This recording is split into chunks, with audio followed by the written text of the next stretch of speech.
a lot of people probably go to journalism school for the same reason that people go to medical school. They want to make the world a better place. They want to help.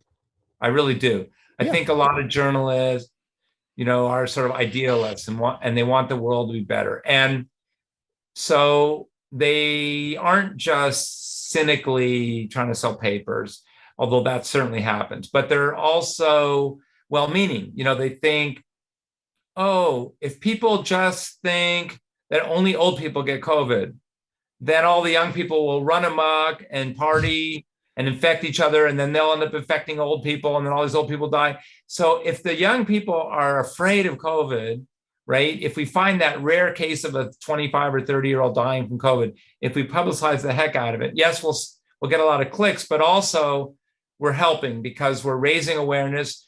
It's like we're scaring people for their own good, Yeah, right. They'll be so afraid that they'll take precautions and there'll be less people dying. So I don't think it's just this nefarious motivation. I think a lot of times, because I have several friends that are journalists, and I've had lots of discussions with them.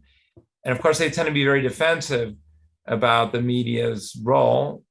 But at the end of the day, for example, I've been asking them for a year and a half, why doesn't the media, now they have in recent months finally talked about, for example, this issue of surface transmission and how it's really not how COVID spread. But it took forever. It's great. Now you see it more and more. But forever, nobody would touch it. And I'd ask them and they'd say, well, I know it's probably scientifically not true, but I don't want to.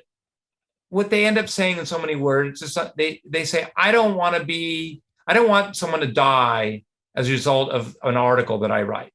So if I write an article quoting scientists saying, surface transmission is rare, and it turns out those scientists were not right, and it isn't so rare, and somebody doesn't wipe down the groceries and they die of COVID, I'm not going to be able to sleep at night. So I'd rather err on the side of caution and just not write an article about it.